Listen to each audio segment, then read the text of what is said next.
اب اس میں دو چیزیں سامنے آ رہی ہیں. ایک تو اسرائیل جو ہے وہ کسی صورت میں جنگ کرنے پہ تیار نہیں ہے. قطر میں ایک بہت بڑے ریسرچ ٹینک ہے, انہوں نے بتایا کہ ابھی دفاعی بجٹ میں اسرائیل نے $271 ارب کا اضافہ کیا ہے. یہ ایک لمبی جنگ بنا کے 4 ممالک یا 5 میں, شام, لیبنان, فلسطین, یمن میں, یا ڈائریکٹ ایران تک اسے پھیلا رہے ہیں, جو ویژن گریٹر اسرائیل کا اسے پورا کرنے کا. یہ سمجھنے کے وقت آ گیا. اسلامی احادیث بھی اگر آپ دیکھیں تو اس کے مطابق یہ وقت پورا ہونے کے نزدیک آ رہا ہے. امریکہ میں اس وقت جو دیکھیں سیاسی منظرنامہ ہے وہ بھی بڑی تیزی سے بدل رہا ہے, اور یہ بات نیتن یاہو کو پتہ ہے کہ یہ کیا معاملات ہے, کیونکہ یہ مخالفت صرف اسرائیل کی نہیں بلکہ ڈونلڈ ٹرمپ اور اس کی پارٹی کی. وہاں یہ جو نو کنگ ریلیز میں آپ نے دیکھ لیا امریکہ سمیت پورا جو عوام جس طرح نکلی. اب ان ممالک پر وہ جلد از جلد قبضہ کر کے ڈونلڈ ٹرمپ کے آپ انٹرویوز دیکھیں تو سامنے نظر آ رہا ہے. کل اس نے جو صاف صاف بات کی کہ اسے ہر صورت میں ایران کا تیل چاہیے, زمینی فوج خارق میں ہر صورت میں داخل ہوگی. 50,000 کے لوگ موجود ہیں, ابھی 5,000 مزید آئے ہیں.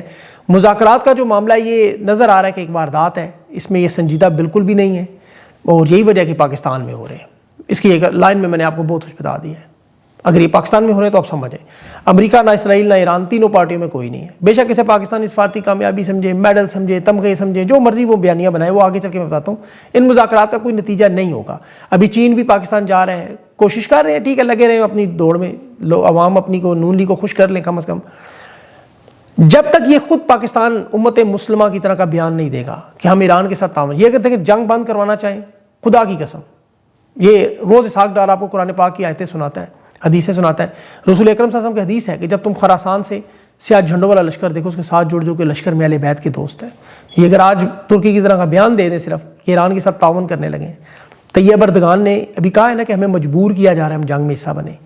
یہ بلا شبہ طیب اردگان تو کرد علاقوں کی وجہ سے یا کرد باغیوں کی وجہ سے کہہ رہے ہیں. پاکستان کا بھی ویسے بلوچستان کا بارڈر, لیکن ایک نیوکلیئر ایٹمی ملک ایک دھمکی لگا دے کہ ہم ایران کے ساتھ کھڑے ہونے والے ہیں. اگر ان پر نیوکلیئر حملہ ہوا, جو میں آگے بتاتا ہوں آپ کو, تو پھر آگے ہم بھی حملہ کریں گے. یہ جنگ بند ہو جائے گی اسی وقت, اور کوئی دوسرا راستہ. یہ ڈیڈ لاک ہے مکمل طور پہ. دیکھیں امریکہ اسرائیل کی فرسٹریشن کیوں ہے, آپ اس کو ذرا غور سے دیکھیں. وائٹ ہاؤس کی ترجمان نے آج ڈونلڈ ٹرمپ کے حوالے سے اس کی تقریر سنے کہہ دیا ہم جنگ جیت چکے ہیں. مطلب جنگ جیت چکے ہیں لیکن ایران کے میزائل آ رہے ہیں, ایران کے لیے پرتشدد کاروائیاں کر رہے ہیں. 31 دنوں میں آج بیٹھ کے ذرا دیکھیں ان کی کامیابیاں ناکامیاں, سارے حالات آپ کو سمجھ آ جائیں گے.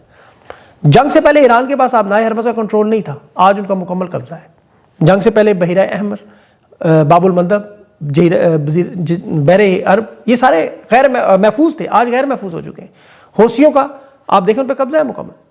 اب تیل کی خرید و فروخت و معاشی پابندیاں جو ایران پہ لگی تھیں وہ جنگ سے پہلے نہیں تھیں, اور جنگ سے پہلے تھیں, آج نہیں ہے. ایران پہلے ایٹم ہم نہیں بنا رہا, اب بنا رہا ہے. اب وہ کہہ رہے ہیں ہم اپنے تحفظ کے لیے سب کچھ کریں گے. مڈل ایسٹ پہ کبھی جنگ سے پہلے حملے, آج مڈل ایسٹ مکمل غیر محفوظ ہو چکا ہے. یہ امریکہ کے جو اڈے ملٹری بیسز وہاں موجود ہیں, جو اثاثے سمجھے جاتے ہیں, آج بوجھ بن چکے ہیں. معاشی اعتبار سے جنگ سے پہلے امریکہ میں قیمتیں تیزی سے کم ہو رہی تھی, معیشت ترقی کی طرف جا رہی تھی. آج مہنگائی میں قیمتوں میں اضافہ ہو رہا ہے, اشیاء خورد و نوش کے مسائل ہو رہے ہیں. یہ امریکہ کے حالات ہیں. آج تیل کی آپ تازہ ترین قیمتیں دیکھیں, ایشیا کی مارکیٹ کھولیں, $115 فی بیرل, بلکہ 2022 سے اب تک یہ $116 فی بیرل تک ابھی پہنچ چکا ہے. اور ڈیزل کی قیمتوں میں جو ریکارڈ اضافہ وہ الگ ہے. ایران نے 31 دنوں میں بلا شبہ نقصان اٹھایا ہے, لیکن اس کے باوجود یہ اپر ہینڈ ہے. یہ جو ایران پر 8 گھنٹوں میں انہوں نے بجلی گھروں پر حملے کیے, تہران بلیک آؤٹ نظر آ رہا تھا. ابھی انہوں نے کہا ہے کہ ہم نے بہت سے علاقے جو ہیں وہ ٹھیک کر لیے, بجلی بحال کر لی ہے, جزیرہ خارق خاص طور پر, لیکن ابھی بھی بلیک آؤٹ ہے کئی جگہ پہ. ایران میں پھر ادویات بنانے والی فیکٹریوں پہ, جان بچانے والی ادویات, ان پر حملے کیے. اسکولوں کے بعد اب یونیورسٹیوں پہ حملے کیے ہیں. اصفہان کی یونیورسٹی ٹیکنالوجی کی سب سے بڑی یونیورسٹی, وہاں پر انہوں نے حملہ کیا, جس کے بعد ایران نے بھی کہا ہے کہ ہم قطر میں جو دوحہ میں امریکی یونیورسٹی اس پہ حملہ کریں گے.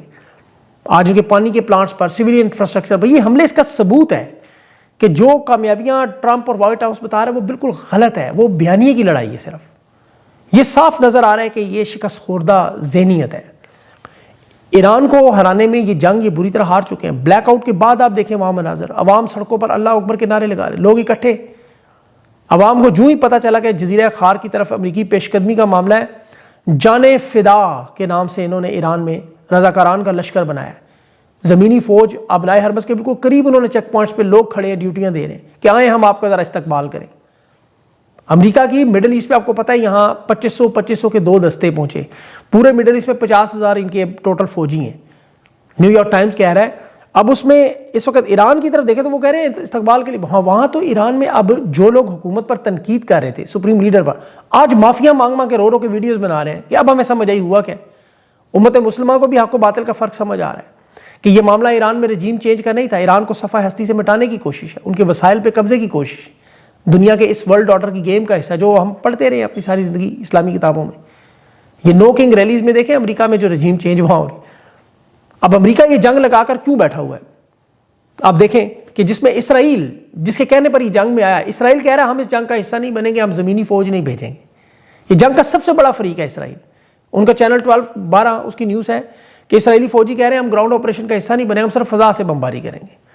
مطلب یہ ثابت کرتا ہے کہ ٹرمپ اتنی بری طرح پھنسا ہوا ہے، اتنی بری طرح کہ ایپسٹین فائلز کے چکر میں. دوسری طرف عراق میں آیت اللہ سستانی کے گھر کے باہر لوگ کھڑے فتویٰ مانگ رہے ہیں کہ آپ عراق میں 2014 کی طرح کا فتویٰ جاری کریں جیسے پہلے کیا تھا اور وہ جنگ جیتے تھے. آج حالات دیکھیں اس نہج پر ہیں کہ امریکہ کے پاس اب ایران پر نیوکلیر حملے کے علاوہ کوئی دوسرا راستہ نہیں بچا. اب یہ جنگ نہیں جیت سکتے. آج جو اقوام متحدہ میں محمد صافا نامی ان کے ایگزیکٹو ڈائریکٹر، اس نے خبر لیک کی اور ساتھ ہی عہدے سے استعفیٰ دے دیا. انکشاف اس نے کیا کہ اقوام متحدہ میں باقاعدہ طور پر ایران میں ممکنہ ایٹمی ہتھیاروں کے استعمال کی تیاری ہے، لابنگ کی جا رہی ہے کہ اور کوئی دوسرا راستہ جنگ جیتنے کا نہیں ہے. وہ کہہ رہا ہے میں نے نوکری اس وجہ سے چھوڑی کہ میں دنیا کے سامنے ساری معلومات لاؤں. دنیا کو بتا رہے ہیں کہ یہ کوئی دھماکہ صحرا میں نہیں کرنے جا رہے، 1 کروڑ کی آبادی والا. جیسے آپ خدا نخواستہ پیرس، لندن یا دنیا کے کسی بڑے شہر میں ایٹم بم ہے، وہاں پہ کیا ہوگا؟ انسانی جانوں کا نقصان، ریڈیشن ہوگی، بیماریاں ہوں گی، موسم سمیت. یہ اس وقت دیکھیں جو آپ کو معاملہ نظر آ رہا ہے، اس چیز کو تھوڑا سا آپ کو سمجھنا ہے. ایک تو ورلڈ آرڈر اپنی جگہ موجود ہے، یہ جو لوگ اس وقت مسلط ہیں یہ سائیکوپیتھ ہیں. جیفری ایپسٹین کی فائلوں کے اندر ان کی وہ وارداتیں جو عام آدمی نہیں سوچ سکتا. یہ جو فیصلے دنیا کے امن کے حوالے سے نام پر کرتے ہیں یہ انسانی گوشت کھاتے رہے. بچوں کے حوالے سے ان کی ذرا سکینڈلز دیکھیں آپ نے وہ ای میلز فائلیں وہ ساری دیکھی ہوں گی. ان کے لیے انسانی جان کی کوئی اہمیت نہیں ہے. ٹرمپ ذہنی طور پر واقعی اس وقت ایک مریض نظر آ رہا ہے، بھولنے والا مریض. ورنہ جنگ کے دوران کبھی کوئی اپنے آپ کو نوبل امن کا انعام مستحق سمجھتا ہے؟ اس سے بڑا ثبوت کیا ہوگا کہ ہزاروں لوگ آپ مار دیں اور آپ کو مجھے نوبل امن انعام دو. وہ خاتون الانبیاء کے جو سپوکس پرسن ہے، اس ترجمان، اس نے کہا ہے کہ ٹرمپ کے اوپر یہ سارا دباؤ ایپسٹین فائلز کا ہے. اور یہ ٹرمپ نے تو خود کہا ہوا ہے کہ مجھے اپنے ارد گرد ہارے ہوئے لوگ، لوزرز پسند ہیں. یہ سارے اس کے ارد گرد لوزرز ہیں، خوش آمدی ہیں، جو اسے بتا رہے ہوں گے پتہ نہیں تم تو جنگ جیت گئے ہو، تم تو دنیا میں سب سے بڑے لیڈر حکمران بن گئے ہو. اور یہ ہر دور میں ہر جگہ ڈکٹیٹرز کے ساتھ ان لوگوں کے ساتھ ہوتے ہیں. دنیا کی بڑی بڑی سلطنتیں اس سے تباہ ہوئیں. پاکستان میں ایوب خان، یحییٰ خان، مشرف، ضیاء الحق، ان کے ساتھ سارے وہی لوگ موجود. آج بھی آپ یہ حالات دیکھ لیں. یہ ہمیشہ ان رہنماؤں کو یہی بتاتے ہیں کہ آپ ذل سبحانی ہیں، آپ امیر المومنین ہیں. شہباز شریف دنیا کا سب سے بڑا خوش آمدی اور چاپلوس پوری دنیا میں اس وقت ثابت ہوا ہے. اس کے نیچے آپ دیکھیں کون سے محسن نقوی، خواجہ آصف جیسے لوگ. اب یہی وہ سارے لوگ کس کے گرد ہیں؟ فیلڈ مارشل کے ارد گرد اکٹھے ہیں جو انہیں اسی طرح کا بیانیہ بتاتے ہوں گے. ابھی آپ دیکھیں کہ پاکستان کے جہازوں کو ابنائے حرمہ سے گزرنے کی اجازت مل رہی ہے. اب سوال ان سے پوچھیں اور بھئی پھر پیٹرول 321 روپے کا پاکستان میں کیوں ہے؟ 55 روپے کے اضافے سے یہ تیل کی کمپنیوں کو انہوں نے کتنا فائدہ پہنچایا ہے؟ ابھی انہوں نے اب صرف بیانیے کی لڑائی ہے، ٹرمپ کی بھی اور ان کی بھی. پی آئی اے سرکاری ایئر لائن نہیں ہے. 10 ارب کا ایک پلازا نہیں ملتا اتنے میں بکی ہے، کوڑیوں کے بھاؤ. آر ایف بی گروپ اور فوجی فاؤنڈیشن اس کی لندن پرواز پہ دیکھیں فیلڈ مارشل کے شکریہ ادا کیے جا رہے ہیں. 560 روپے لیٹر کا ہائی اوکٹین تیل ڈال کے جشن منا رہے ہیں. ان کے وہ صحافی جو مذاکرات میں جشن منا رہے ہیں، عید پہ خوش ہو رہے ہیں، یہ بھی وہی لوگ ہیں. میں ان کے 5 عسکری صحافیوں کے بیانات دیکھ رہا تھا. خان کے دور حکومت میں سعودی شہزادہ بن سلمان جب آیا تو اسے جمال خاشقی کے قاتل کہتے رہے. یہ عمر چیمہ جو سب سے دھمال میں سب سے آگے ہیں اس وقت، اعزاز سید نے بھی گھنگرو پہنے ہوئے ہیں. یہ ایم ایف، وہ تو خیر ہے ہی ایم ایف. یہ 3 وزرائے خارجہ پاکستان آئے تو انہوں نے ناچ ناچ کے گھنگرو توڑ دیے. عمران خان کے دور میں 3 کی بجائے 57 وزرائے خارجہ اور 2 دفعہ OIC ہوا ایک ہی سال میں. اور وہ بھی افغانستان کے لیے جو اتنا بڑا مسئلہ نہیں تھا، انخلا تھا. یہاں دنیا کی سب سے بڑی جنگ ہے اور 3 وزیر خارجہ پاکستان آئے، انہوں نے بیانیہ شروع. حالانکہ نہ ایران موجود ہے، نہ امریکہ موجود ہے، نہ اسرائیل موجود. یہ کام خاموشی سے بھی کر سکتے تھے. ان کا مقصد جنگ بند کروانا نہیں ہے. یہ صرف اور صرف اپنے آپ کو پتہ نمبر بڑھانے کے لیے ویسے چودھری کا نائی کی طرح دوڑ ادھر ادھر. تینوں پارٹیاں موجود نہیں ہیں. پیغامات پہنچانا تو وہ سوشل میڈیا سے روزانہ خود ایک دوسرے کو پہنچاتے ہیں سارے. لیکن یہاں چونکہ بیانیہ بنا، اصل کرنے والا کام وہ اعلان کرے کہ ہم ایران پہ حملہ ہوا ایٹمی تو ہم بھی ایٹمی حملہ کریں گے. لیکن یہ نہیں کریں گے. یہ دنیا میں اس قدر بدنام ہو چکے. دیکھیں 20 تیل کے جہاز ٹرمپ نے کہا ابنائے حرمہ سے گزرے ہیں. ہمیں تحفہ، ایران نے کہا ہم تمہیں، اب میں کیا کہوں، ہم تمہیں وہ نہیں دے, تم اس جہاز مانگ رہے ہو. پاکستان کو دے رہے ہیں جہاں بھوکی عوام ہے, ان کے لیے برادر ملک ہے. ٹرمپ وہاں اپنی سے فتح اور جیت کا اعلان. اسی لیے ہم اس جھوٹے بیانی کو توڑنے کے لیے بیٹھے. وہ انصار عباسی پوچھتے ہیں پاکستان کے لوگ خوش کیوں نہیں ہوتے؟ وہ بھائی کیسے خوش ہوں آپ کی ان وارداتوں پہ, کیسے جھوٹ پہ؟ یہ پی آئی اے کی جو پرواز پہنچی ہے, یہ کیا سرکاری جہاز پہنچا ہے؟ یہ اب نجی ایئر لائن پوری دنیا میں چلتی ہیں, اب ان کے اوپر لوگ کیا خوشیاں منائیں گے؟ 10 ارب میں آپ نے ایئر لائن بھیج دی, پلازا نہیں ملتا جس میں. ذرا جائے اسلام آباد پلازوں کی قیمت چیک کریں. پی آئی اے کی ایئر لائن سے زیادہ تو مریم نواز کا پورا جہاز ایک لے آئی. وہ کتنے ارب کا بجٹ اب پتہ نہیں اس کی مرمت کے لیے رکھ دیا نئے جہاز کی. بہرحال دفعہ کریں نہیں.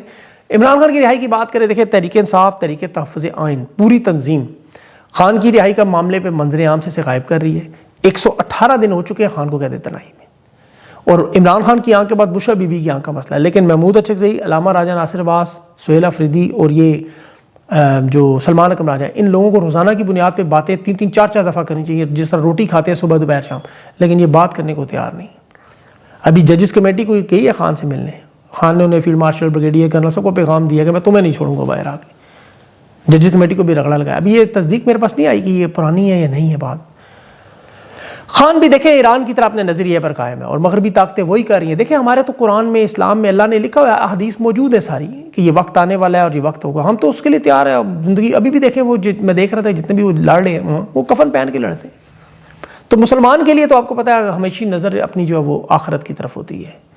دنیا تو ویسے بھی ایک عارضی ٹھکانہ ہے اس لحاظ سے, لیکن اللہ نے چاہا تو اس میں بھی انشاءاللہ یہاں فتح سے ہی سر اٹھا کر جیتیں گے نظریے کے ساتھ. میں اس پہ انشاءاللہ اگلے ویلاگ میں کچھ بات کروں گا, کچھ اور چیزیں بھی ہیں اسلامی پوائنٹ آف ویو سے. اپنا خیال رکھیں, مجھے اجازت دیں, اللہ حافظ.